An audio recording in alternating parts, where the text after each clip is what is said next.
David Miller adjusted his rearview mirror with a practiced flick of his wrist as the rumbling school bus made its way down the suburban streets of Willow Glen, Illinois. At 62, the retired mechanic had found an unexpected second career as a school bus driver, a job that gave his day structure and purpose after 35 years of fixing engines and transmissions.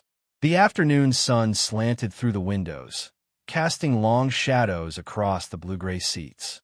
David glanced at his watch, 3:45 p.m., right on schedule for the afternoon drop-offs.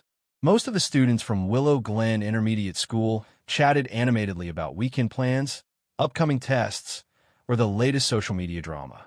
The usual cacophony of adolescent life filled the bus. But as David checked his mirror again, his gaze landed on a girl sitting alone near the front. She sat just 3 seats back, in the row directly above the air vent, her face partially hidden by strands of brown hair.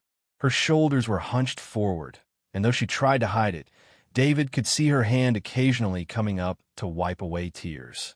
This was the 3rd day in a row he had noticed her crying, always in the same pattern.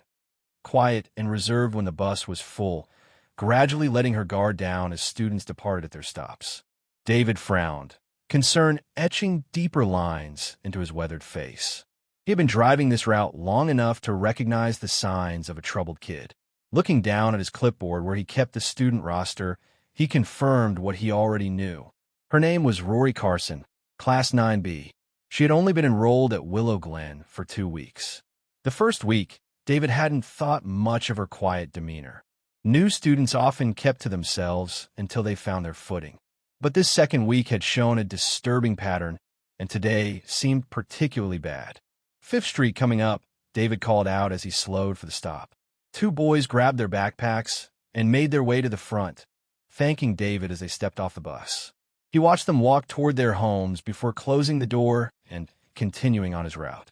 With each stop, the bus grew emptier, and David continued stealing glances at Rory through his mirror.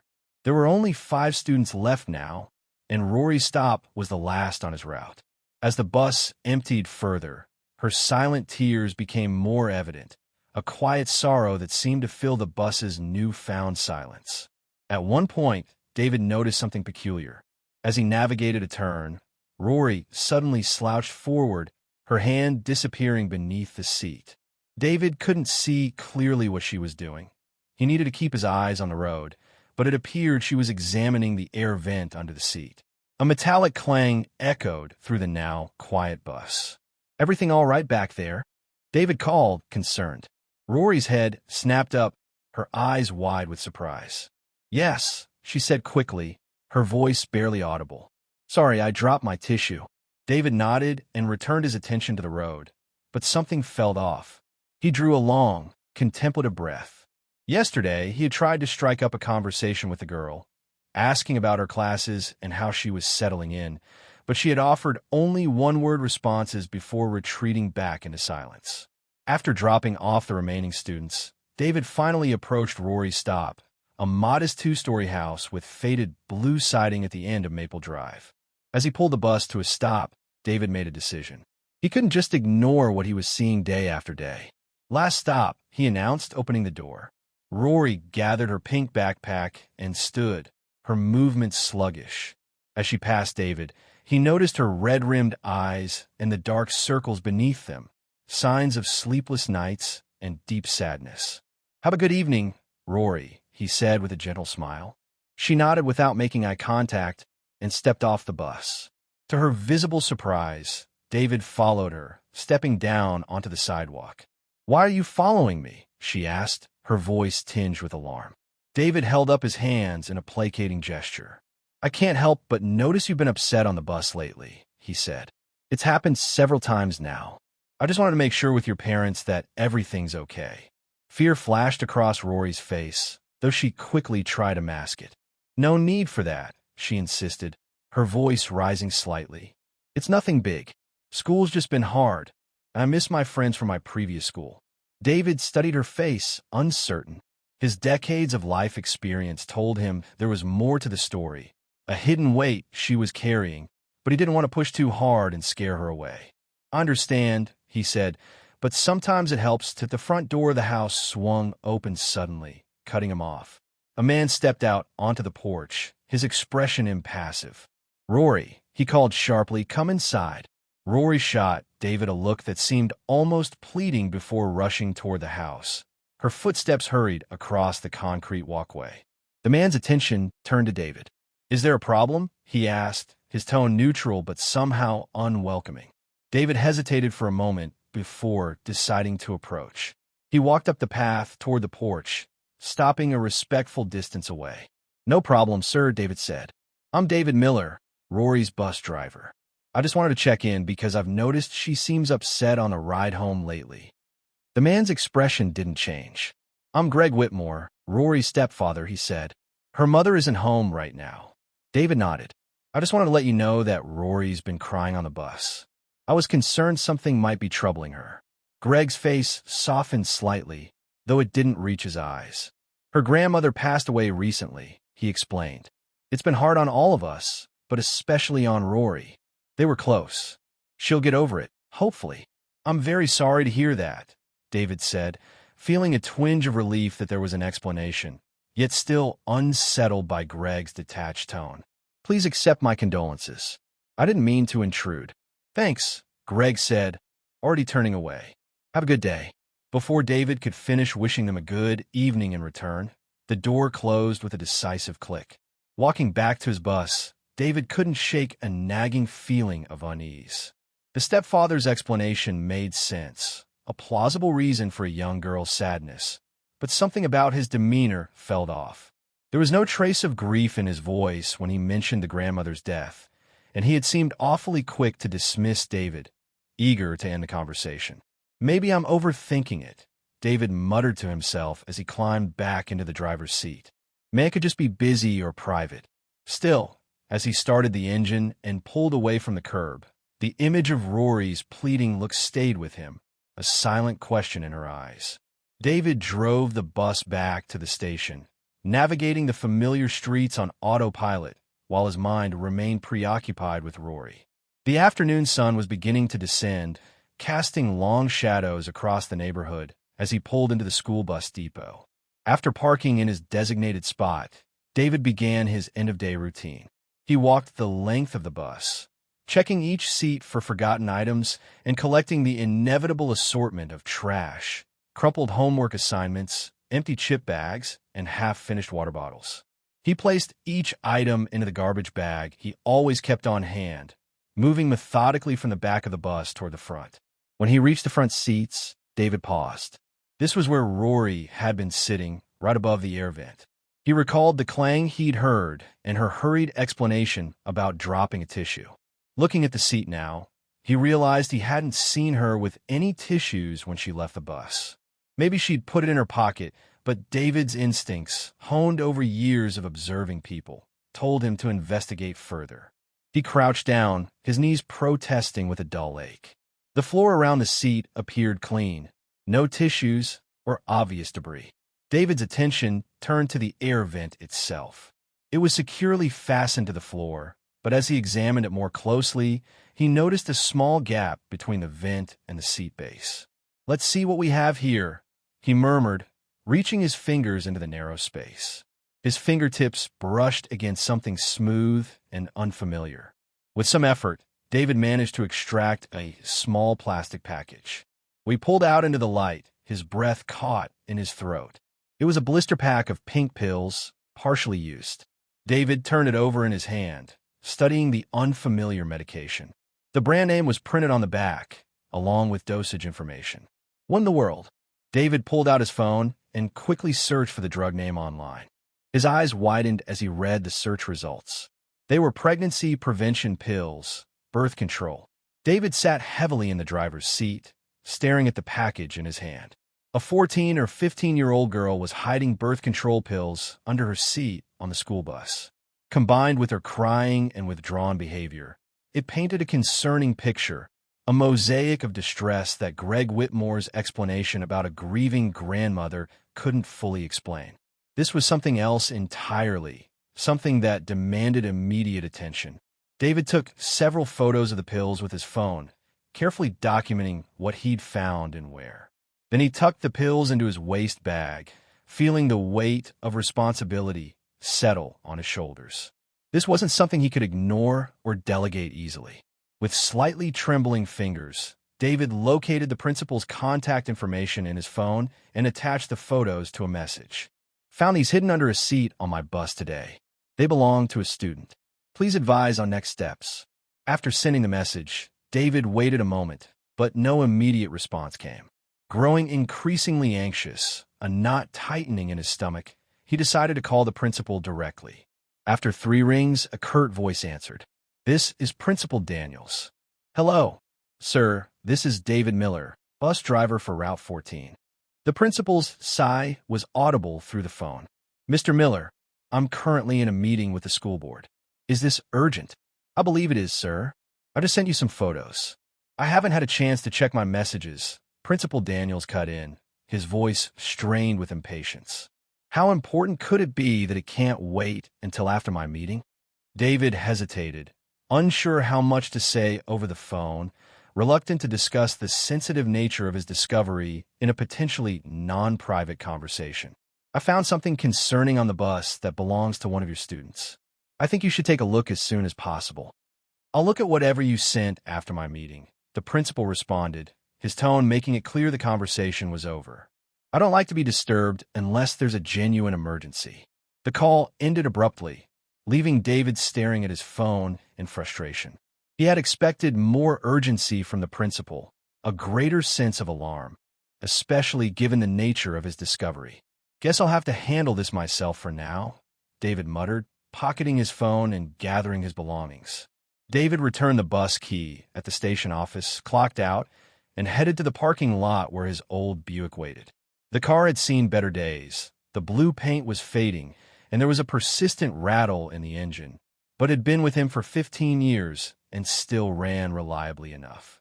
As he pulled out of the station, David's mind churned with indecision.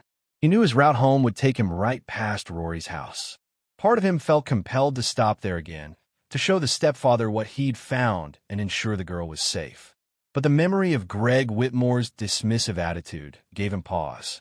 "Maybe he doesn't even know," David reasoned aloud as he drove. "Could be the girls taking them in secret." He passed the turnoff to Maple Drive, where Rory's house stood, then slowed his car, his conscience nagging at him, urging him to reconsider. After a moment's hesitation, he made a U-turn at the next intersection and headed back. Pulling up in front of the modest blue house, David took a deep breath to steady his nerves. He wasn't looking forward to another interaction with Greg Whitmore. The man's coldness still a fresh memory, but his concern for Rory outweighed his discomfort and reluctance. He approached the door and knocked firmly. No response came.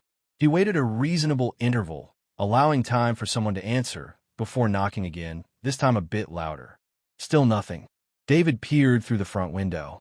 The house was dark inside, no signs of movement or life.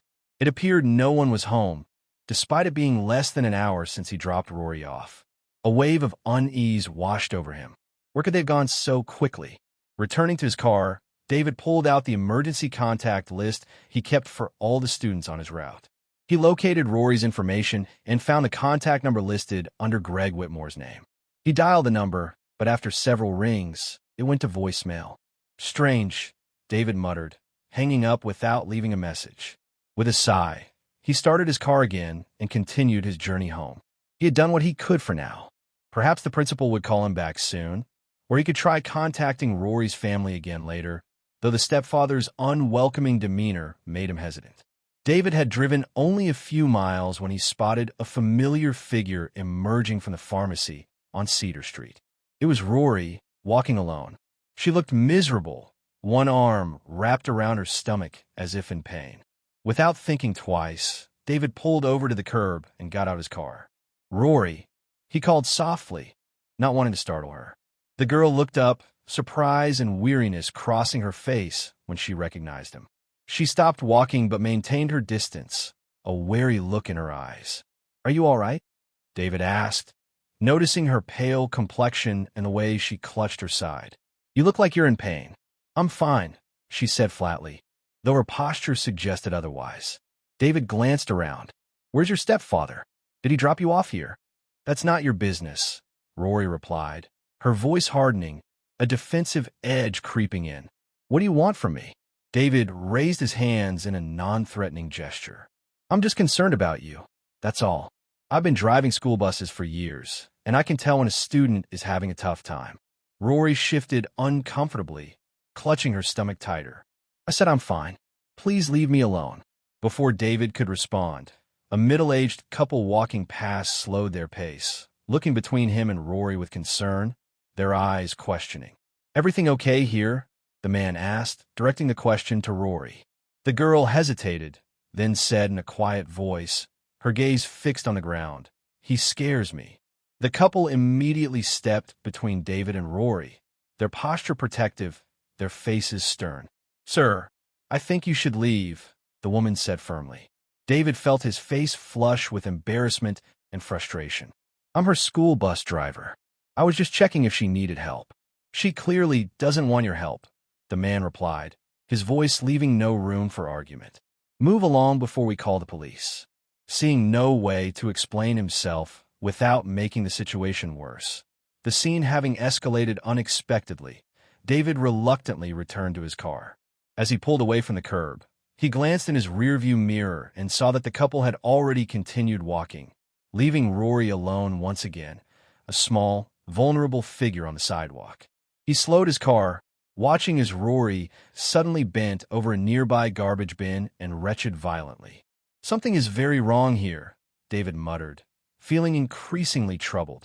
His first instinct was to call the police, but what would he tell them? That a girl said she was scared of him? That he found birth control pills, and now she was throwing up? He had no concrete evidence of any immediate danger, only a collection of concerning observations and a strong gut feeling. Involving the authorities without talking to the parents first could create unnecessary problems and potentially put Rory in more danger if the situation at home was indeed abusive. David decided to keep an eye on Rory from a distance. He parked his car across the street, feeling uncomfortable about essentially stalking a young girl, but convinced that his intentions were pure and necessary. If he saw anything truly alarming, anything that confirmed his worst fears, he would intervene immediately. Consequences be damned. From his vantage point, David watched as Rory composed herself and walked unsteadily toward a small liquor store at the end of the block. She disappeared inside, and David waited, occasionally checking his phone for any response from the principal, a response that never came. After about 10 minutes, movement at the store caught David's attention. Rory emerged, but she wasn't alone.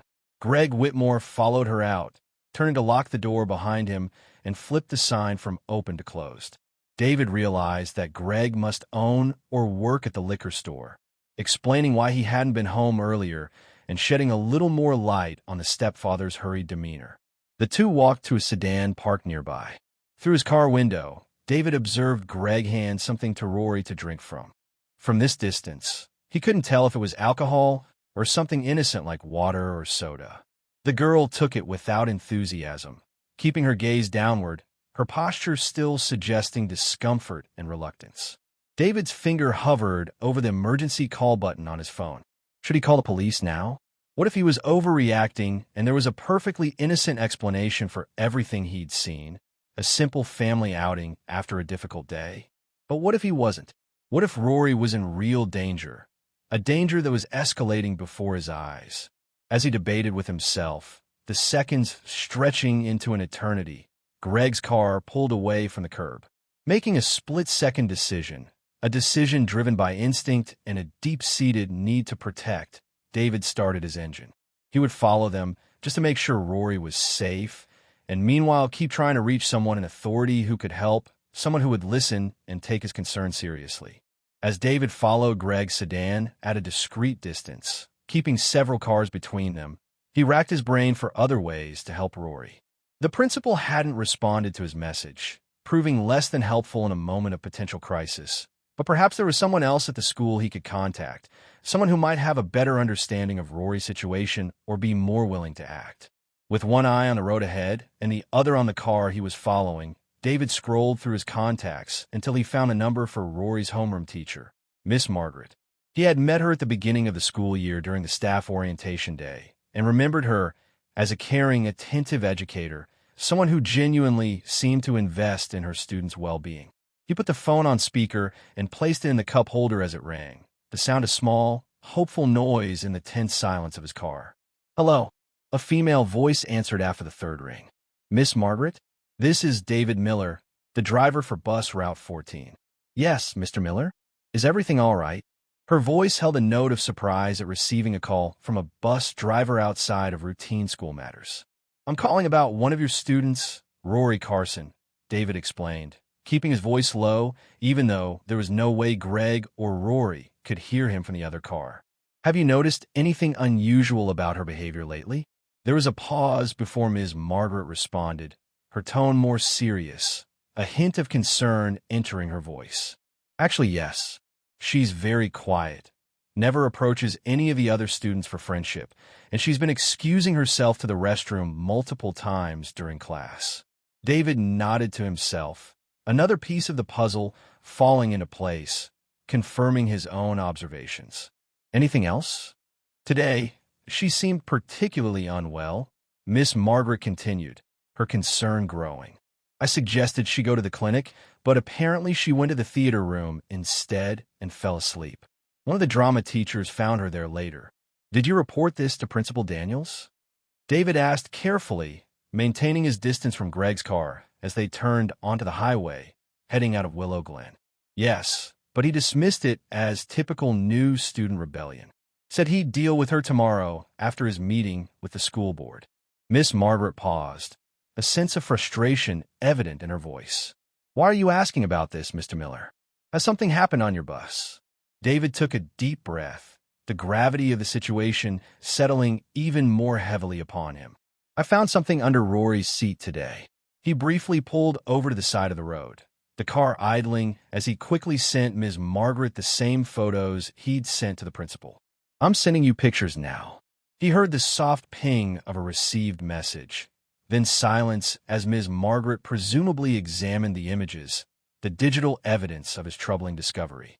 "These are birth control pills," she finally said, her voice hushed with concern, the initial surprise giving way to a deeper worry.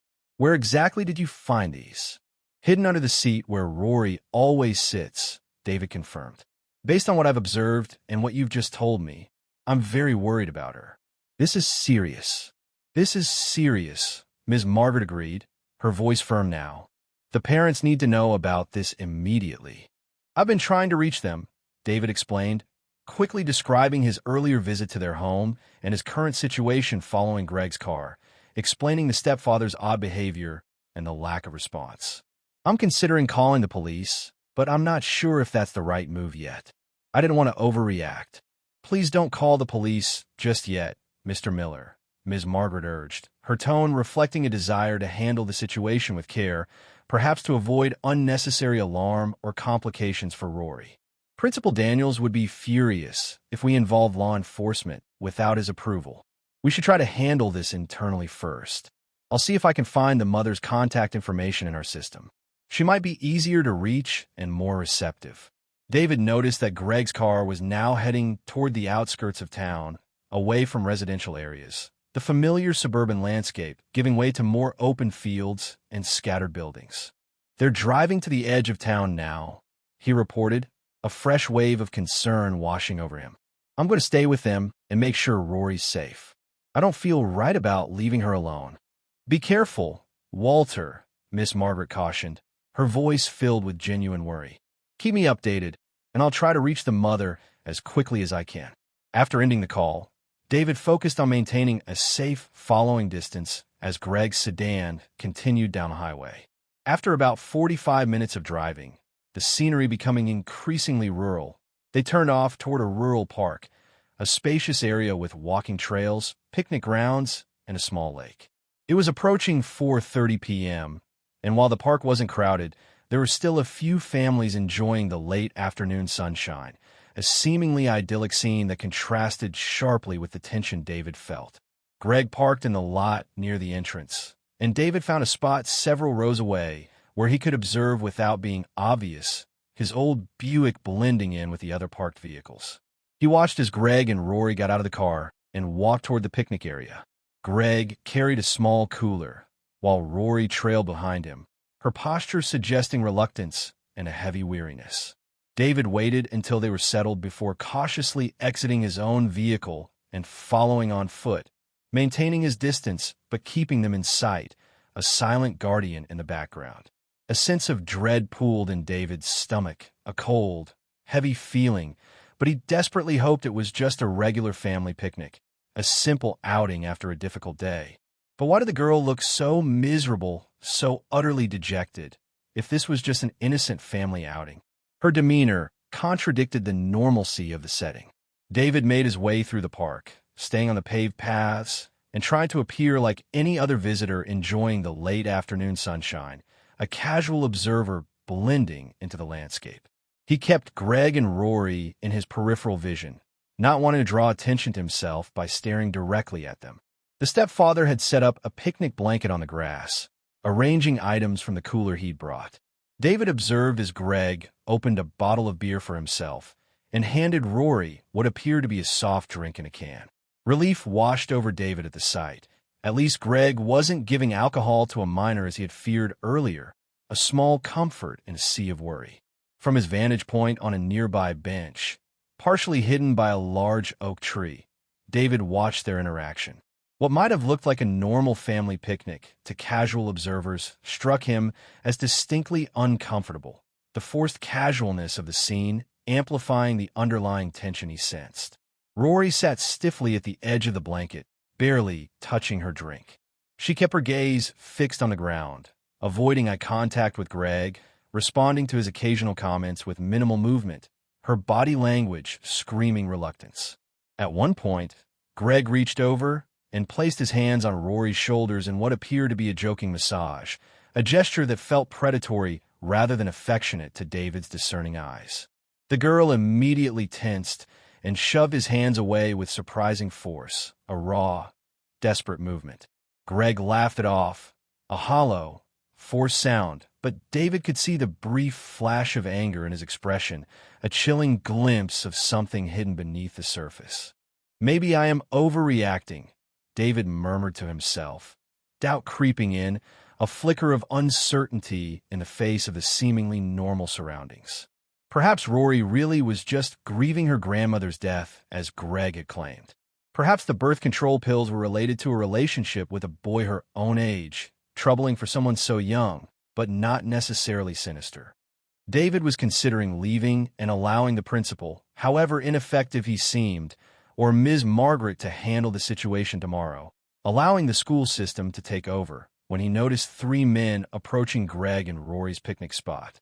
They were in their 30s or 40s, casually dressed, but with an intensity in their manner that immediately put David on alert, a predatory energy that sent a shiver down his spine.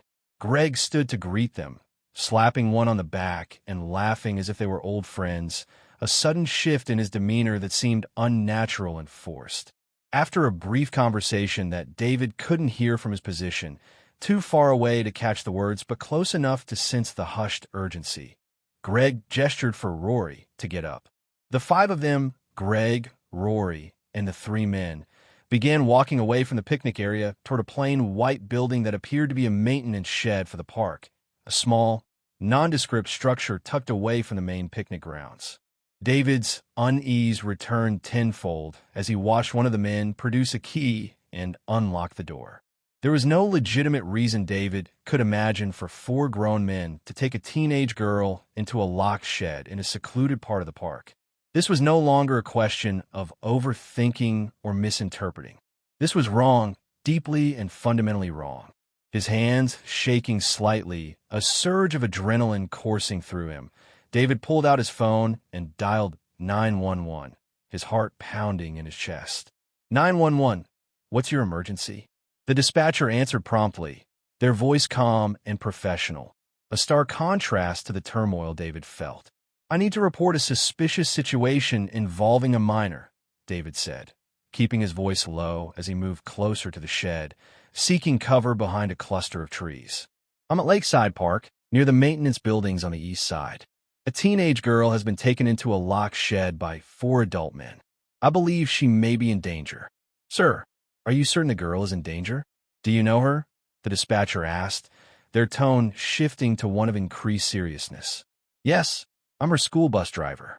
I've been concerned about her behavior and discovered she's been hiding birth control pills on my bus. Now her stepfather has brought her to this remote location to meet with these men. David's voice grew more urgent, the words tumbling out in a rush. Please send someone quickly. Something is very wrong here. We're dispatching officers to your location now, the dispatcher assured him, their voice calm but firm. They should be there in approximately 10 minutes. Can you safely remain on the line and keep the building in sight without approaching? Yes, I can do that, David confirmed, finding a position behind a thicket of bushes where he could observe the shed without being easily spotted, his eyes fixed on the white building. Can you describe the individuals involved? The dispatcher asked. David provided descriptions of Greg, Rory, and the three men as best he could, including details about their clothing and the vehicles in the parking lot, trying to be as accurate as possible despite the distance. As he spoke, he crept closer to the shed, his concern for Rory overriding his normal caution and his own safety. The building had small, dusty windows set high in the walls. David approached one of them, wiping away grime with his sleeve to peer inside, his heart hammering against his ribs. The interior was dimly lit, casting long, distorted shadows, but he could make out the figures of the four men gathered around Rory. The girl was backed against a wall, her face streaked with tears, a picture of abject fear. Do as you're told, Rory, David heard Greg say, his voice muffled but audible through the thin walls, laced with a cold threat. You know what happens if you don't cooperate. Please don't make me, Rory pleaded, her voice breaking, a sound that tore at David's heart. I can't do this. Your mother will hate you for this, Greg hissed, his voice dropping lower, a cruel, manipulative whisper. When she finds out you're pregnant, she's going to have a new baby.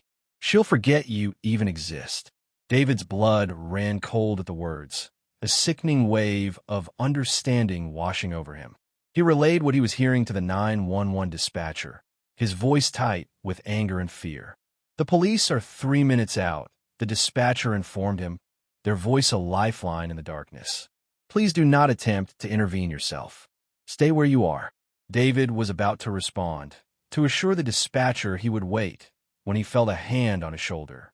He startled, nearly dropping his phone, as he turned to find two men in running clothes standing behind him, their faces etched with concern and suspicion. What are you doing peering in there, man? One of them asked, his expression wary.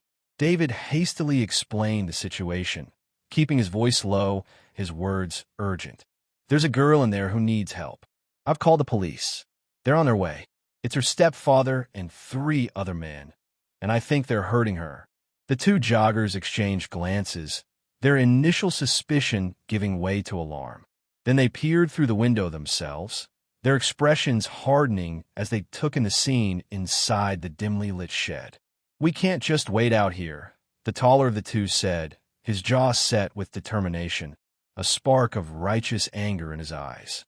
They could be hurting her right now. The police said to wait. David began, but was cut off by a sudden silence from inside the shed. The men had apparently heard something, perhaps David's raised voice or the approach of the joggers, and gone quiet, the ominous silence amplifying the tension. Making a split-second decision, a decision born of courage and a refusal to stand by idly, the joggers approached the shed door and pounded on it forcefully. Hey, open up in there, one of them shouted, his voice ringing out in the quiet park. Complete silence fell, stretching for several seconds, the anticipation almost unbearable. Then, faintly, they heard Rory's voice cry out, a desperate plea that solidified their fears. Help. Please help me. As if on cue, police sirens wailed in the distance, rapidly growing louder, a sound of hope cutting through the tension. 2 patrol cars pulled into the park, lights flashing, and 4 officers quickly approached the scene, drawing their weapons, their movements swift and professional. Police, everyone inside, come out with your hands visible, one officer commanded through the door, his voice amplified, leaving no room for resistance. When no immediate response came, the officers exchanged quick words before one returned to the patrol car and retrieved a heavy tool, a battering ram.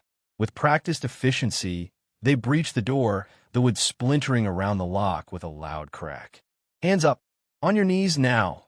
the officers shouted as they entered the shed, their voices filling the small space.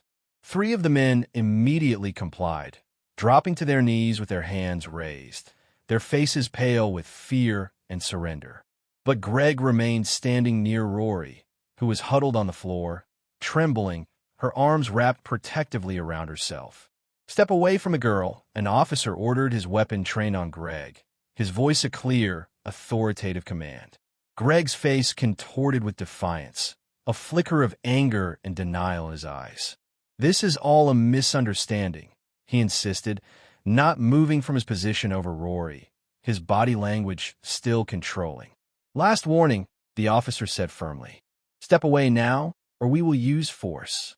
With deliberate slowness, Greg reached for a bottle of alcohol on a nearby shelf, his hand moving as if to grasp a weapon, a desperate, final act of defiance. "Drop it!" several officers shouted in unison, their voices overlapping. "Drop it now, or we will shoot." For a tense moment, it seemed Greg might try something desperate, something violent. Then, with a curse, a sound of defeat and rage, he let the bottle fall back onto the shelf and slowly raised his hands in surrender. "On your knees!" the officer directed again. Finally, Greg complied, sinking to his knees, his shoulders slumping in defeat. Officers moving quickly to secure him with handcuffs, their movements efficient and precise.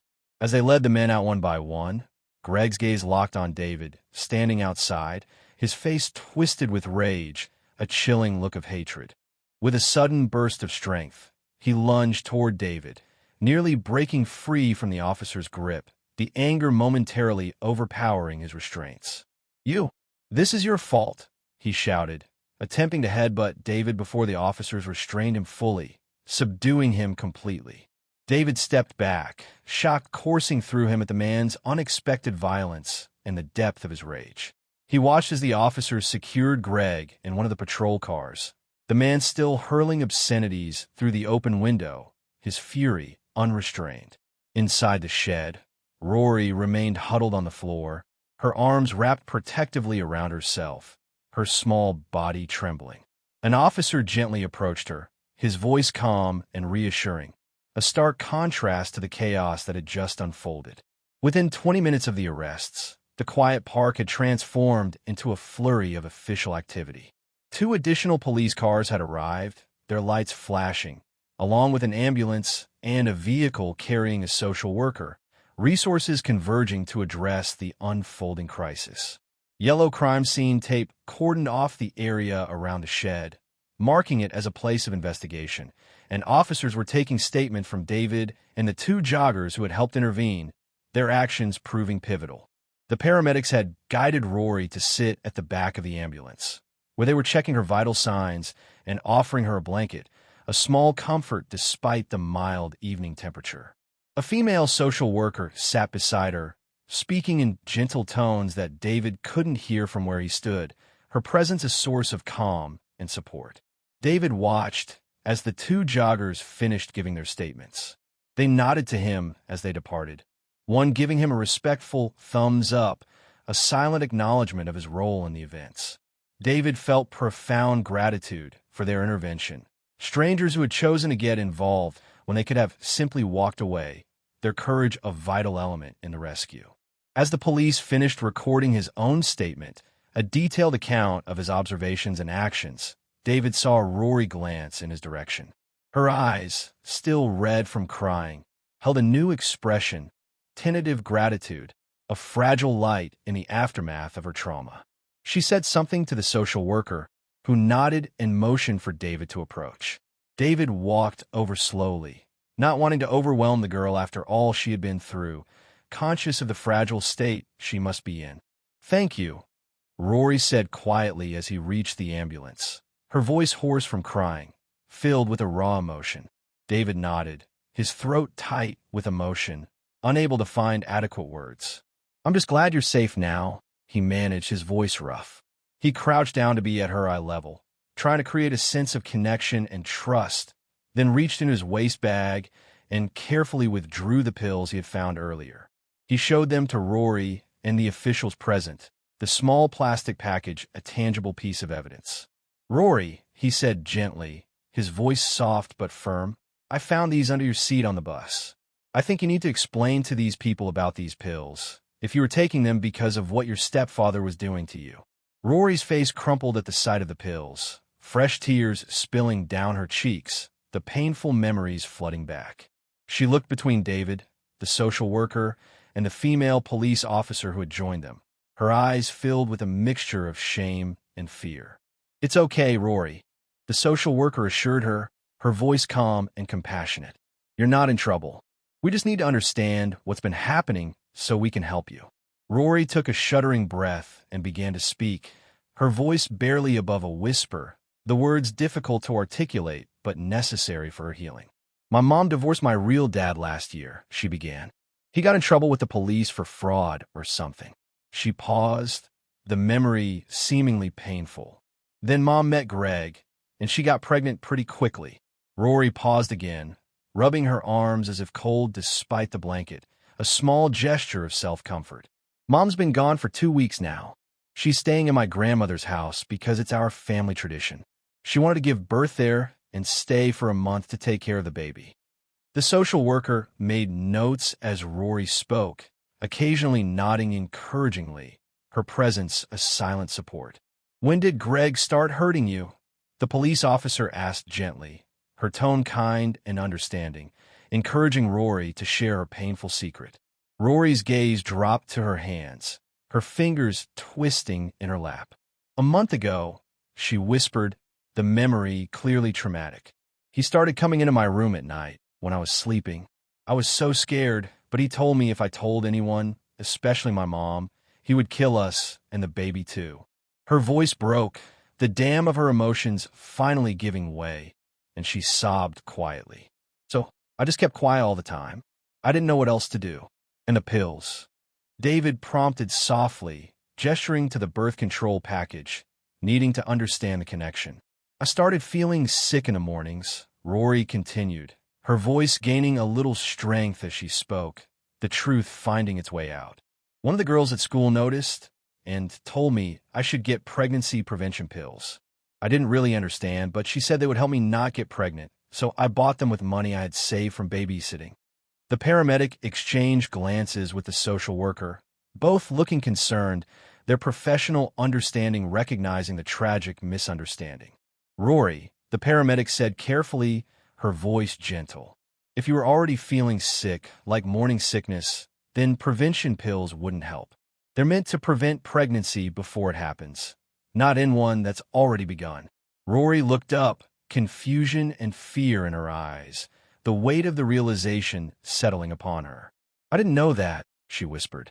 "I thought they would stop the sickness. Someone found them in my backpack at school, so I started hiding them under the seat on the bus where I always sit, hoping no one would see them." The police officer placed a gentle hand on Rory's shoulder, a gesture of comfort and support.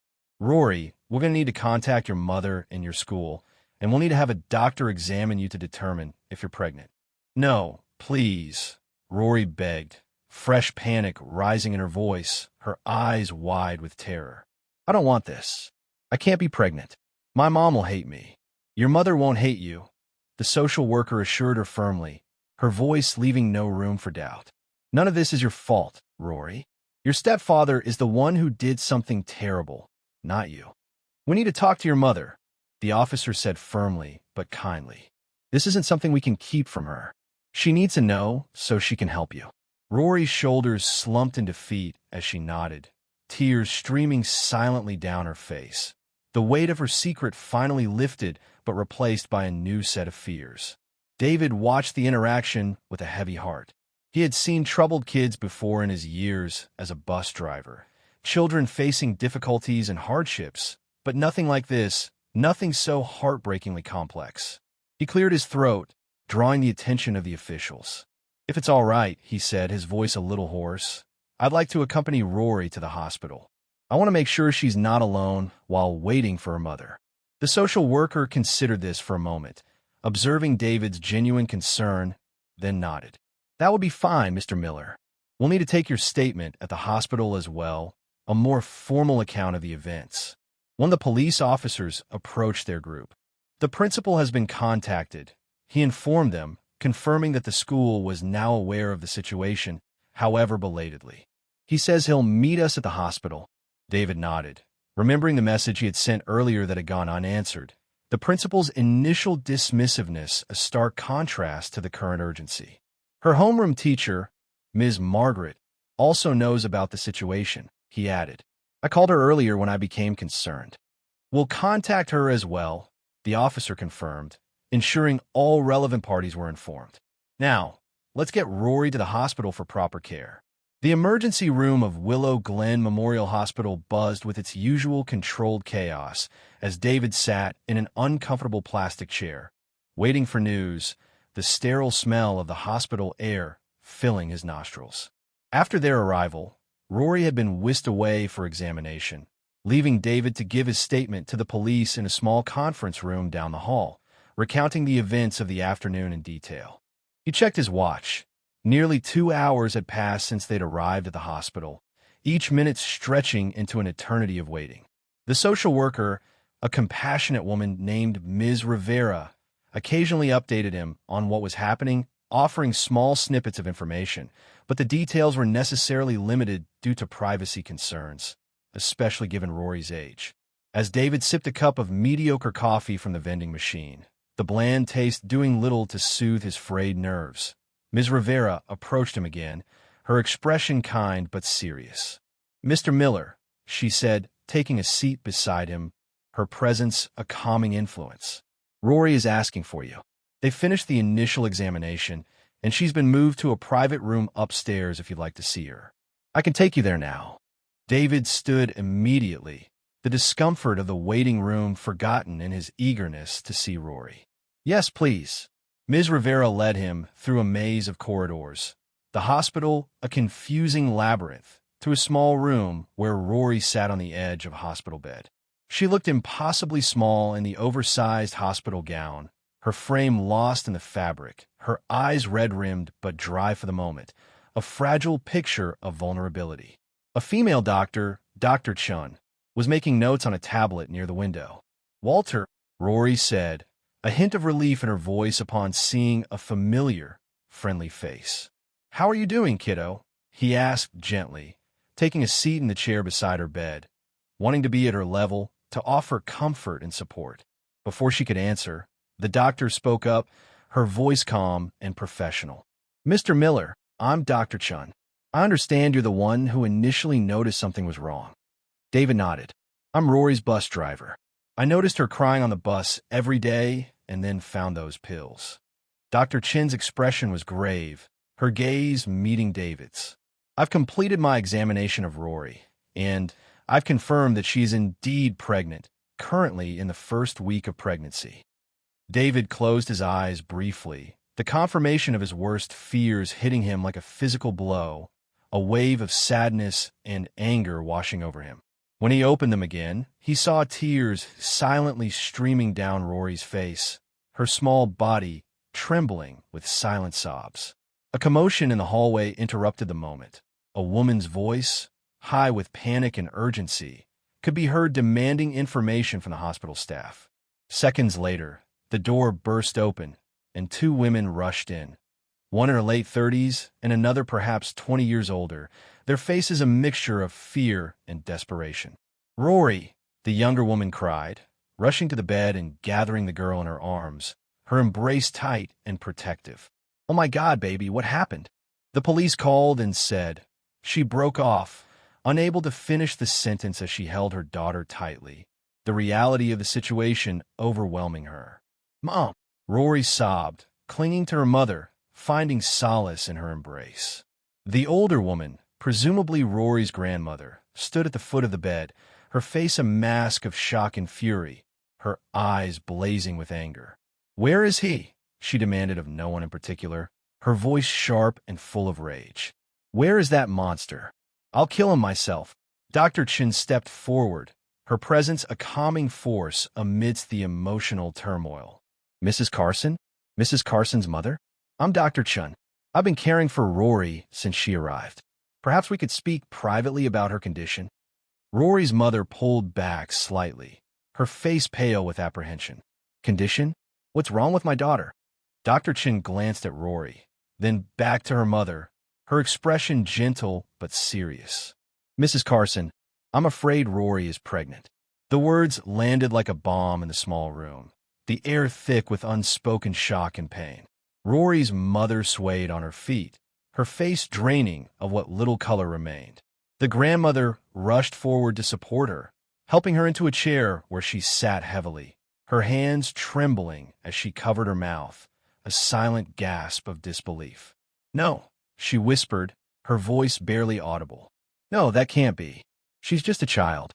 I'm so sorry, Mom, Rory said, her voice breaking, the words a confession and an apology. I tried to stop him, but this is not your fault, her mother interrupted fiercely, reaching for her hand, her grip firm. None of this is your fault. Do you understand me? It's Greg, that. Words failed her as she dissolved into tears, her body shaking with sobs, the pain and anger finally erupting. The grandmother, her face drawn but her resolve hardening, turned to Dr. Chun. What are the options here? She's 14 years old. She cannot have a baby. Dr. Chun nodded solemnly, acknowledging the gravity of the situation. I was about to discuss this with you. There are health risks associated with pregnancy at Rory's age. Additionally, given the circumstances, there are options available for termination if that's what Rory and you decide is best.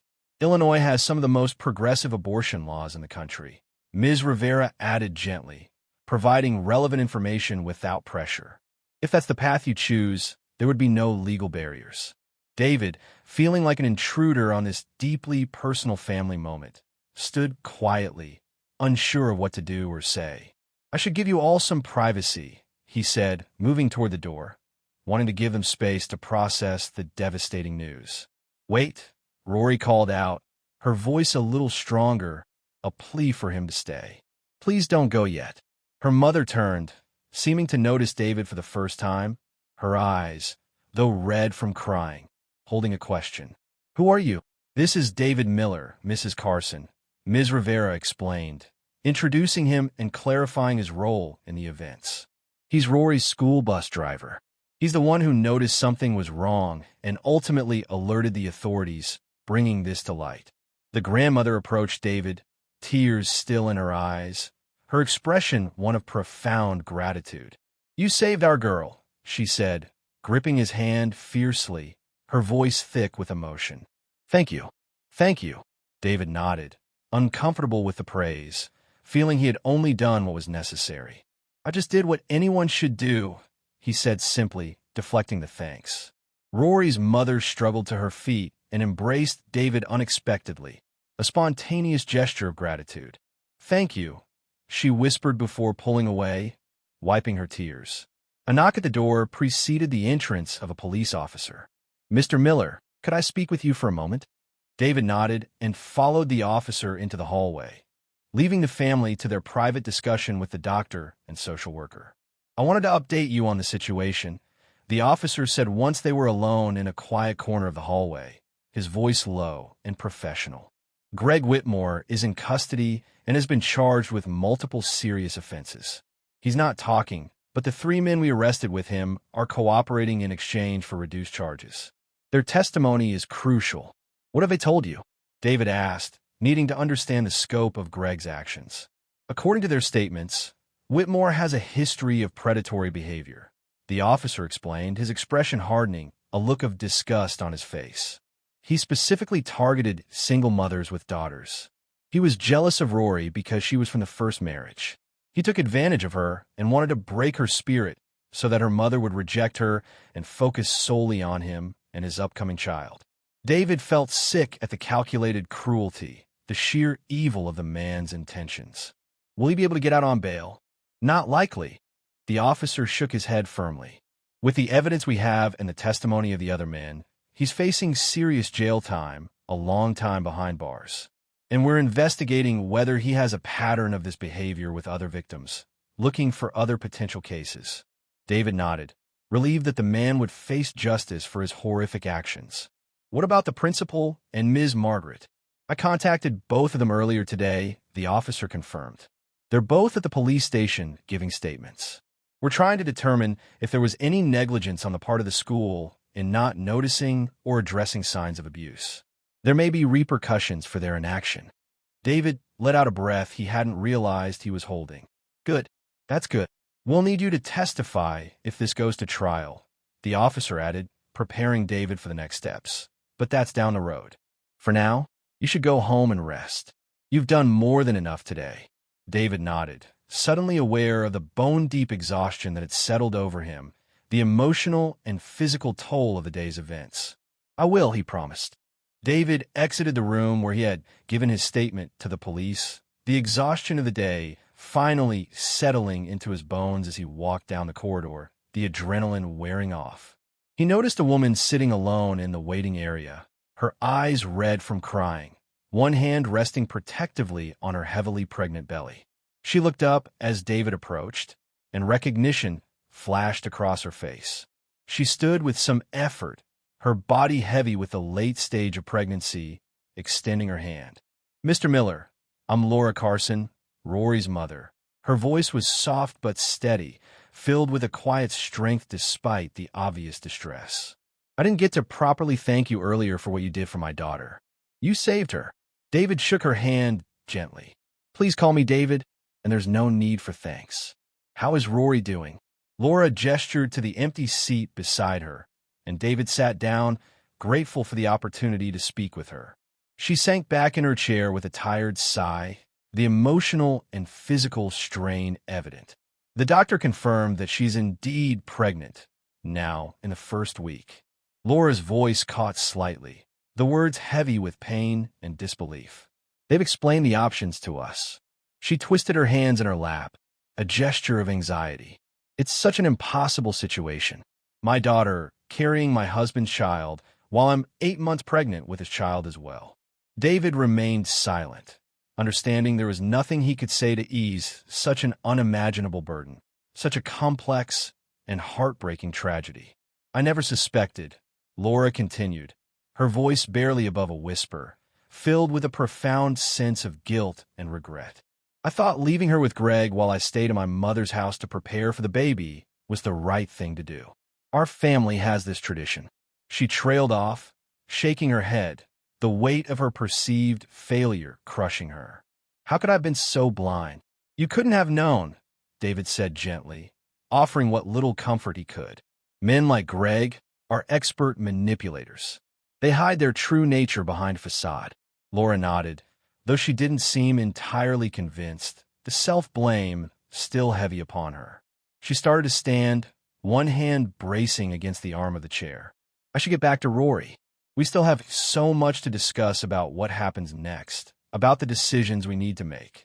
As she rose to her feet, Eleanor, Rory's grandmother, approached from the hallway. Her face was drawn, her eyes red from crying, but she carried herself with rigid dignity, a woman of strength in a moment of crisis. Laura, Rory is asking for you, she said, her voice tired but firm. Then she turned to David. Mr. Miller, I don't believe we've been properly introduced. I'm Eleanor Parker, Rory's grandmother. David stood and shook her hand. It's good to meet you, Mrs. Parker, though I wish it were under better circumstances.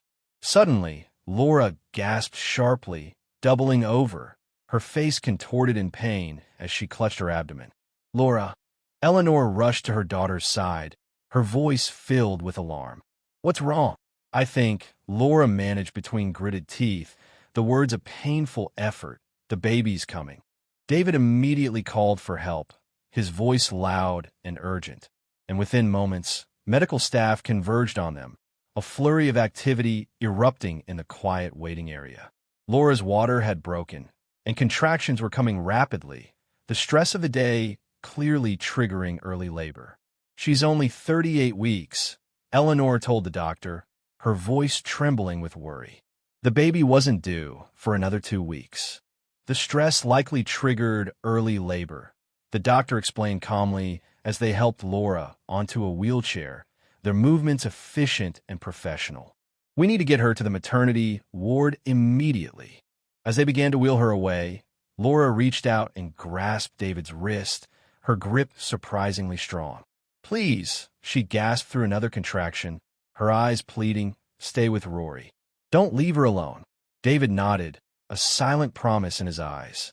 I promise. Eleanor looked torn, glancing between her daughter being wheeled away and the direction of Rory's room. Rory shouldn't be alone right now, but Laura needs me too. Go with your daughter, David assured her, understanding her dilemma. I'll stay with Rory until you can return. She needs you more. Eleanor hesitated only briefly before nodding, gratitude and relief warring on her face. Thank you. I'll come back as soon as I can. As Eleanor hurried after the medical team, transporting her daughter, David cautiously entered Rory's room.